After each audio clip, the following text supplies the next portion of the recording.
Assalamualaikum semua. Berjumpa kembali di channel Bibir Senja. Sebelum kisah ini merambat ke titik-titik sensitif, pastikan lotion disimpan, tisu dilipat, dan posisi duduk nyaman.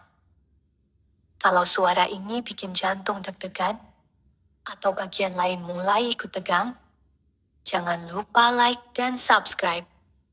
Karena malam ini, imajinasi Anda akan kami ganggu perlahan dan dalam. Terima kasih dan selamat mendengarkan. Namaku Ayla. Usia 33. Pekerjaanku, aku pramugari, senior. Salah satu yang sudah terbiasa dengan turbulensi, baik di udara maupun dalam hidup. Banyak orang bilang, pekerjaanku indah. Keliling dunia, wajah selalu rias, baju selalu wangi. Tapi mereka tidak tahu, langit pun bisa sunyi. Di balik senyum dan sapaan ramah, ada malam-malam hotel yang dingin, dan pagi yang terlalu cepat kembali sendiri. Aku sudah terbiasa menyimpan diri.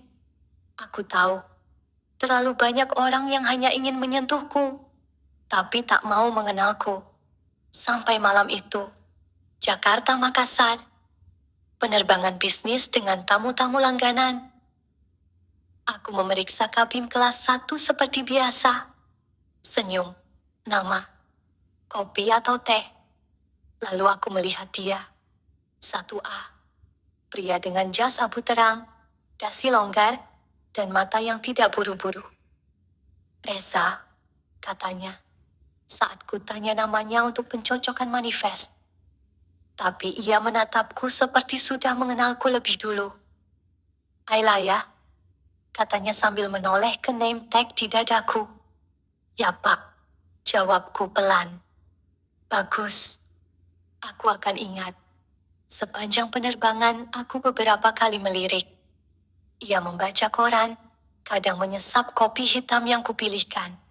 Bukan kopi sachet biasa, tapi kopi Sumatera yang selalu kusimpan diam-diam untuk penumpang yang berbeda. Dan entah kenapa, malam itu, aku ingin memberikannya pada dia. Ketika ia menoleh dan menangkap tatapanku, aku tak berpaling. Aku hanya tersenyum kecil, lalu melanjutkan langkahku. Bukan karena tak tertarik, tapi karena aku tahu, jika aku berhenti, aku akan tenggelam. Setelah mendarat, penumpang turun seperti biasa. Tapi sebelum keluar dari pintu kabin, dia berhenti. Kamu selalu terbang malam? Aku mengangguk. Langit malam membuat wajahmu lebih lembut, katanya. Lalu ia pergi, dan aku berdiri di tengah lorong kabin kosong. Dengan dada yang tiba-tiba terasa penuh.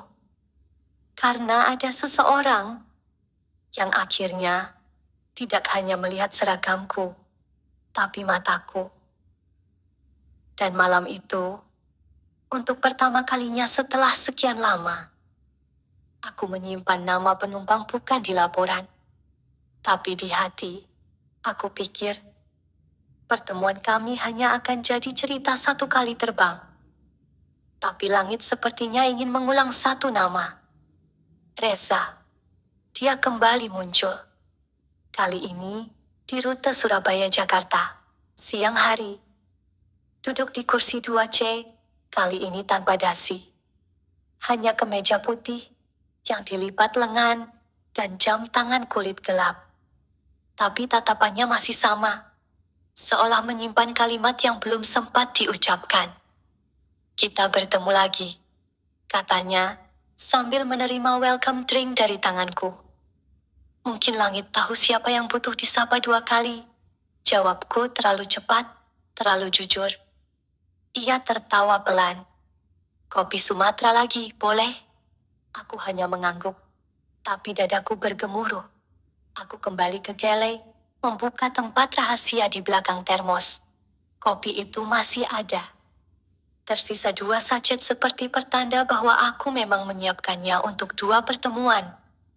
Saat menyerahkan cangkir kepadanya, ia tidak langsung menyentuhnya, tapi menggenggam jemariku sebentar.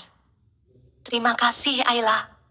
Bukan karena kopi, tapi mungkin karena kehadiranku. Dalam kabin itu, aku kembali berjalan seperti biasa. Tapi langkahku terasa ringan, dan leher blusku terasa seperti disentuh mata yang lembut.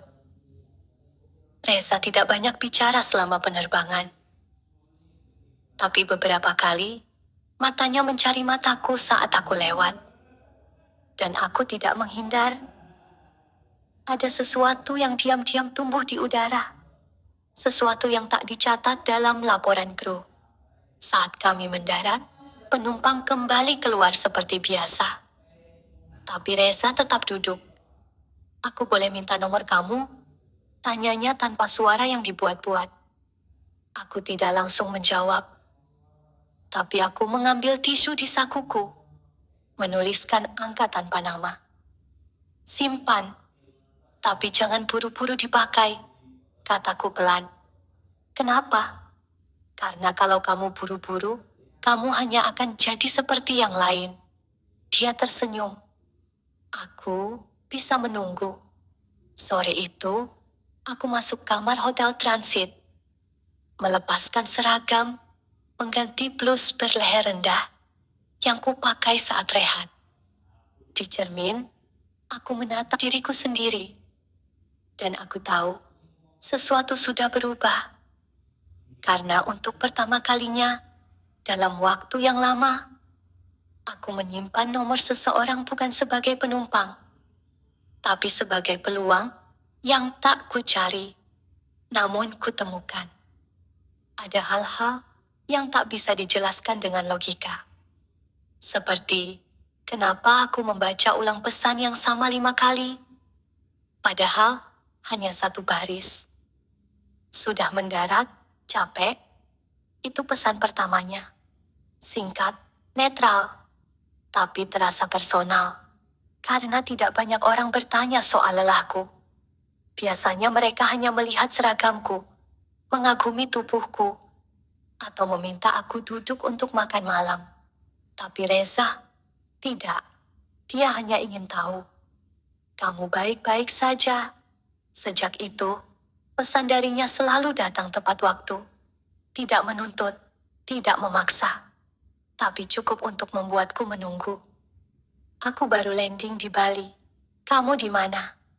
Baru selesai rapat, tapi pikiran masih tertinggal di kabin. Kapan kamu off? Aku mau ajak makan siang. Kalau boleh. Aku tidak selalu menjawab cepat. Kadang sengaja ku biarkan lama.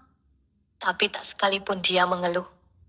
Dan justru, karena itu, aku mulai takut. Aku tahu dia sudah menikah. Dari jari manisnya, dari cara dia menyebut anak saya, dari nama yang muncul di GPS mobilnya, ketika dia kirimkan tangkapan layar lokasi. Tapi entah kenapa, aku tidak mundur. Karena Reza tidak datang untuk menaklukkan tubuhku. Ia datang seperti seseorang yang ingin menyentuh bagian dalam diriku. Bagian yang sudah lama tidak dijamah siapapun, bahkan oleh diriku sendiri. Suatu malam saat aku transit di Medan, kami video call untuk pertama kali. Dia sedang di dalam mobil. Aku mengenakan tank top santai. Rambut digulung. Wajah tanpa rias. Kamu cantik banget tanpa make up, katanya. Itu karena cahaya hotel, jawabku sambil tertawa. Bukan, karena kamu terlihat nyata. Kalimat itu sederhana, tapi seperti menyentuh sesuatu yang lembut di dalam diriku. Aku mulai menghindari cermin, karena aku mulai menyukai senyumku sendiri. Dan itu berbahaya, karena senyum yang terlalu sering muncul karena seseorang, lambat laun, bisa berubah jadi cinta. Dan aku tahu, cinta yang tumbuh dalam diam, justru yang paling sulit dimatikan. Aku tidak biasa bertemu penumpang di luar bandara. Tapi Reza berbeda. Dia tidak pernah bertanya kapan bisa memelukku. Dia hanya bertanya, kapan aku boleh duduk di depanmu tanpa kamu pakai seragam. Dan hari itu, aku mengiyakan. Kami bertemu di sebuah restoran kecil di daerah Senopati.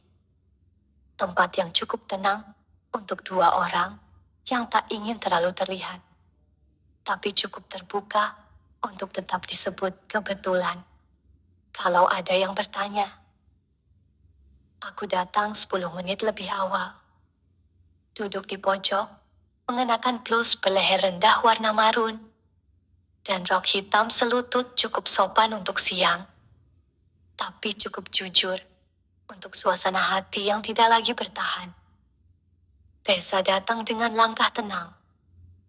Kemeja putih digulung lengan, celana chino, dan raut wajah lelah yang justru membuatku ingin menyentuh pipinya.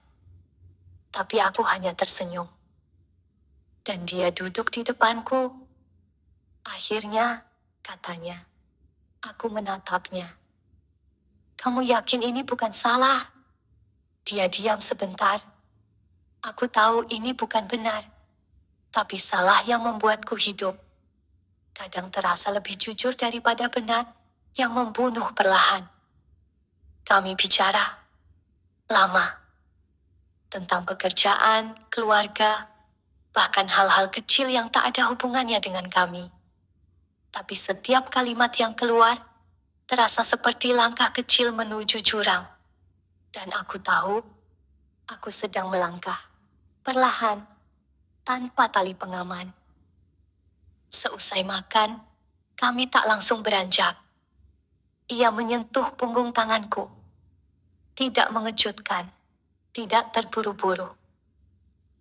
Tapi cukup untuk membuat kulitku mengingat sentuhan yang belum pernah datang dari pria manapun selama bertahun-tahun. Boleh aku minta pelukan hanya satu kali? Aku tidak menjawab. Tapi ketika kami berjalan ke arah parkiran, aku berhenti di depan mobilnya, lalu membuka kedua lenganku.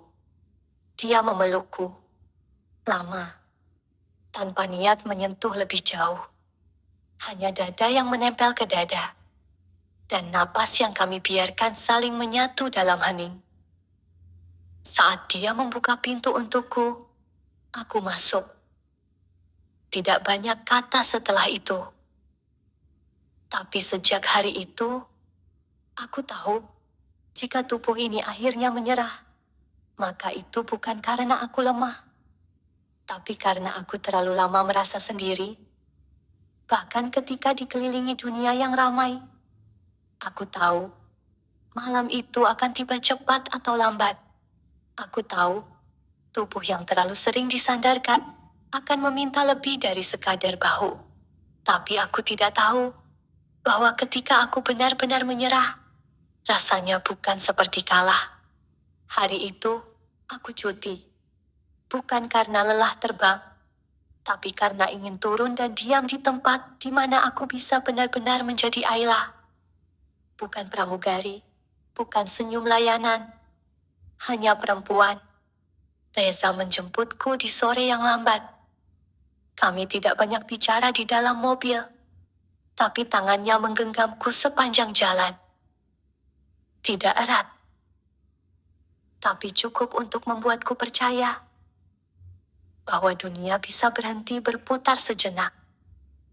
Apartemennya di lantai 12. Tidak besar, tidak mewah, tapi hangat. Ia membuka pintu, lalu membiarkanku masuk lebih dulu. Kamu mau teh atau kopi? Aku mau kamu, jawabku, dengan suara yang bahkan membuatku gemetar. Aku berdiri di tengah ruang tamu, membuka kardigan yang kupakai, memperlihatkan gaun tipis berleher rendah, yang selama ini hanya jadi teman tidur. Kini akhirnya dilihat oleh seseorang yang menginginkanku. Bukan karena ia ingin memiliki, tapi karena ia ingin merasakan aku ada. Dia mendekat. Tangannya menyentuh pinggangku. Lalu kami saling menatap. Lama. Seolah ingin menghafal wajah yang mungkin besok tidak bisa dimiliki lagi. Kalau ini terakhir, kamu siap? Tanyanya. Aku mengangguk. Aku lebih takut tidak pernah memulainya. Malam itu, kami tak terburu-buru. Tidak ada nafas yang diburu. Tidak ada baju yang dicapik. Hanya jari-jari yang pelan menyentuh, kulit yang saling belajar, dan pelukan yang membuat dunia terasa lebih hangat dari selimut manapun. Tubuh kami menyatu. Tapi yang lebih kuat dari itu adalah bagaimana jantung kami berdetak dalam tempo yang sama. Setelahnya, kami berbaring dalam diam. Reza memelukku dari belakang. Kamu menyesal? Bisiknya. Tidak, jawabku. Aku takut ini menyakitimu nanti. Yang menyakitiku selama ini bukan cinta Reza, tapi menjadi perempuan yang hanya dilihat, tidak pernah benar-benar dipeluk. Ia mencium pelipisku. Dan malam itu, aku tertidur bukan sebagai pramugari, bukan sebagai selingkuhan, tapi sebagai perempuan yang akhirnya merasa diinginkan dengan utuh. Sudah 3 hari sejak aku tidur di apartemen Reza. Tapi aroma tubuhnya masih tertinggal di bantalku. Dan itu cukup untuk membuatku rindu. Bahkan sebelum aku benar-benar ditinggal. Aku duduk di ruang kru lounge pagi itu. Dina sahabatku sesama pramugari menatapku dengan pandangan yang tak seperti biasanya. Kamu kelihatan beda, Ai. Dari segi mana? Tanyaku, mencoba tenang. Dari segi perempuan yang lagi jatuh cinta, tapi takut ketahuan. Aku terdiam, lalu tersenyum kecil, sambil menyeruput kopi yang terasa lebih pahit dari biasanya. Di penerbangan siang itu, aku melayani penumpang seperti biasa. Tapi pikiranku tidak lepas dari notifikasi yang muncul di layar ponselku saat istirahat. Intan mengunggah foto keluarga. Intan, istri Reza. Ia tak pernah menggangguku. Tidak mencurigai, tidak bertanya. Tapi feed Instagramnya seolah mengetuk pintu hatiku yang sudah mulai retak. Foto itu sederhana. Intan, Reza, dan 2 anak mereka. Senyum mereka lengkap. Dan aku, di sisi lain layar, hanya bisa menatap dengan hati yang tak tahu ingin marah pada siapa. Malam harinya, Reza menelepon. Aku rindu, katanya. Kamu barusan unggah foto keluarga, jawabku pelan. Dia diam. Aku tidak ingin menyakitimu, Ayla. Tapi kamu juga tidak bisa berpura-pura tak punya istri, Reza. Aku tahu. Dan itu yang bikin aku benci diriku sendiri. Setelah panggilan itu, aku menangis. Bukan karena dia beristri, tapi karena aku mulai menyadari. Aku adalah pelarian, bukan tujuan. Dan tak peduli seberapa hangat pelukannya. Jika dia harus pulang ke tempat lain, maka aku hanya akan selalu jadi selimut cadangan. Malam itu, aku tidak bisa tidur. Aku berbaring di ranjangku sendiri, menatap langit-langit, dan membisikkan satu kalimat yang entah datang dari hati atau luka. Mungkin, aku mencintai orang yang salah. Tapi lebih mungkin lagi, aku hanya ingin dicintai oleh siapapun yang mau. Aku pikir, hal yang paling kutakutkan dari mencintai pria beristri adalah ditinggalkan. Tapi ternyata, yang lebih menakutkan adalah ketika dia benar-benar ingin memilihku. Sore itu, kami bertemu lagi. Di apartemen yang sama, di sofa yang sama. Di bawah cahaya lampu yang pernah menyaksikan pelukan kami pertama kali. Tapi suasananya berbeda. Ada jeda dalam kalimat Reza. Ada beban dalam matanya.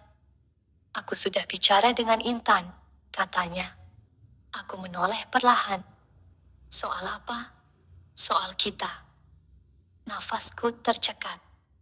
Kita? Dia mengangguk. Aku bilang padanya, aku sudah tidak bisa lagi menjalani pernikahan yang penuh kepura-puraan. Aku terdiam. Bukan karena terharu, tapi karena takut. Selama ini, aku mencintainya dalam diam, dalam ruang yang tidak sah. Tapi, ketika dia membuka pintu itu, aku sadar bahwa cinta kami mungkin hanya bisa hidup karena ia tidak pernah punya tempat resmi untuk tinggal. Kalau aku bercerai, kamu bersedia bersamaku? Kalimat itu datang seperti badai di langit yang semula tenang. Aku menatapnya lama. Reza, aku serius. Aku siap bertanggung jawab.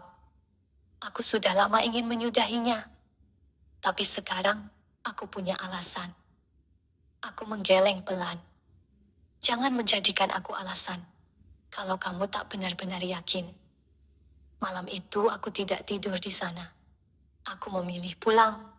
Bukan karena tidak mencintainya. Tapi, karena aku mulai bertanya pada diriku sendiri. Apa aku benar-benar ingin menggantikan Intan? Apa aku ingin menjadi istri yang akan duduk di meja makan yang sama? Mendengar anak-anak memanggil ayah, sambil tahu bahwa dulu ada perempuan yang pernah dihancurkan untuk membuat tempat untukku. Di rumah, aku membuka lemari. Mengambil gaun yang pertama kali kupakai saat makan siang dengannya.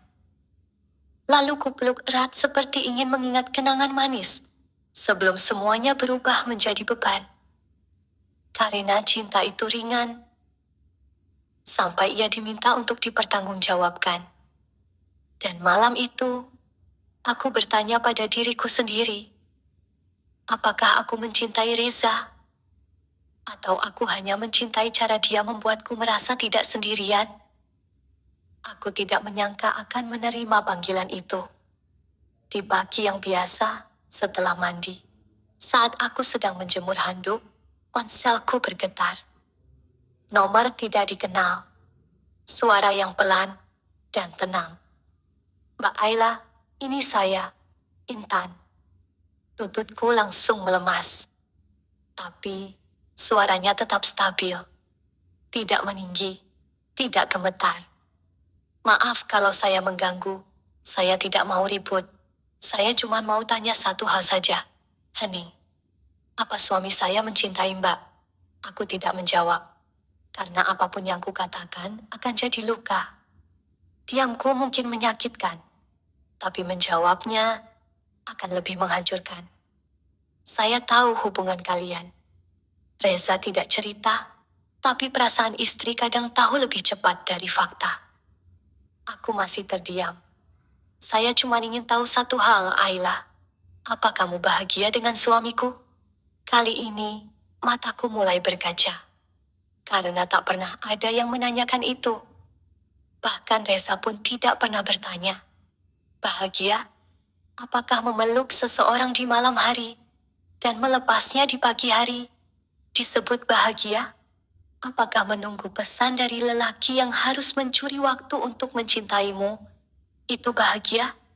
Atau mungkin aku hanya terlalu lama sendiri hingga kebahagiaanku tukar dengan kehadiran yang tak utuh.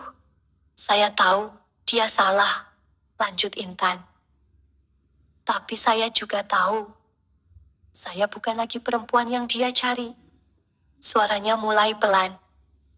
Tapi saya mohon satu hal, Mbak. Kalau Mbak tidak yakin, tolong jangan jadikan saya korban dua kali.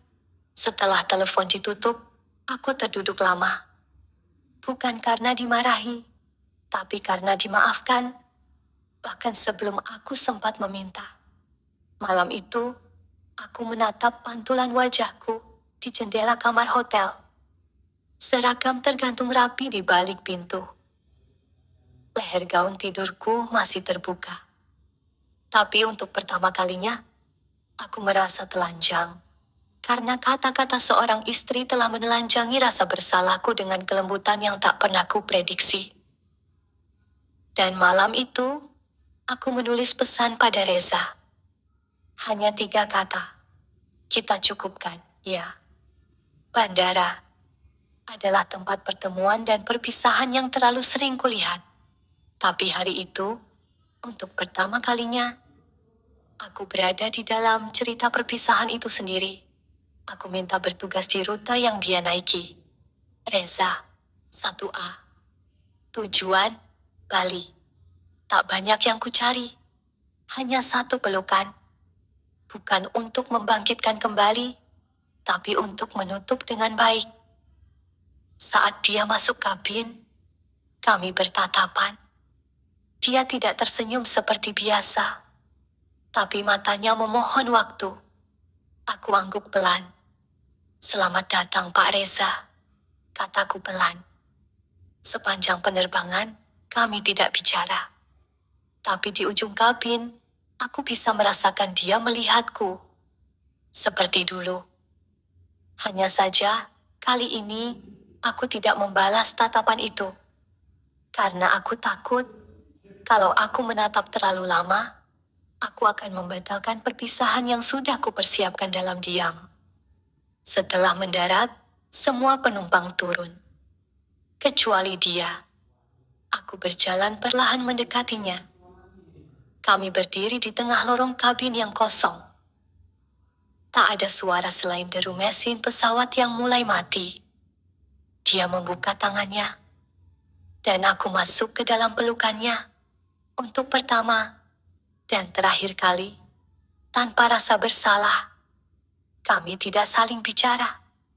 Tapi saat aku melangkah mundur, ia menatapku dan berkata, "Kamu akan selalu jadi langit yang aku rindukan." Aku menunduk, lalu berbalik, tanpa menoleh lagi. Karena aku tahu, jika aku menoleh, aku tidak akan pernah benar-benar pergi. Hari ini, aku terbang lagi. Langit masih biru. Awan masih menggumpal, seperti kapas di jendela kanan. Kabin masih dingin, dan suara pengumuman masih terdengar dari pengeras yang sama. Tapi aku tahu, aku sudah tidak lagi sama. Aku berdiri di tengah lorong kabin. Senyumku masih sama ramahnya. Tapi kini, tidak ada lagi yang kutunggu setelah penerbangan selesai. Tidak ada notifikasi pesan. Tidak ada janji makan siang. Tidak ada pelukan yang dicuri di sofa apartemen. Tapi juga tidak ada lagi rasa bersalah. Kadang aku masih memikirkan Reza. Bukan dengan air mata, tapi dengan rasa yang sudah tidak menuntut untuk kembali. Aku tidak tahu apakah ia kembali pada Intan atau memilih jalannya sendiri. Tapi aku memilih jalan yang membebaskan aku dari diriku yang dulu. Dulu aku takut sendiri, tapi sekarang aku mulai menikmati sunyi. Karena sunyi itu jujur. Ia tidak menjanjikan apa-apa, tapi juga tidak berbohong. Aku menyadari satu hal, bahwa cinta tidak selalu harus dimiliki untuk dianggap nyata. Kadang, cinta hanya datang untuk mengembalikan bagian dari dirimu yang hilang. Dan setelah itu, ia pergi. Bukan karena tak setia, tapi karena tugasnya sudah selesai. Di akhir penerbangan hari ini, aku berdiri di pintu kabin seperti biasa. Melihat satu persatu penumpang turun. Di bangku 1A, kosong.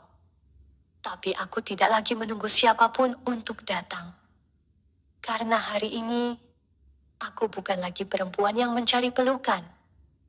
Tapi perempuan yang tahu cara memeluk dirinya sendiri. Cerita langit yang sama. Dosa yang berbeda telah selesai. Bukan dengan pesta. Bukan dengan pelukan terakhir. Tapi dengan penerimaan.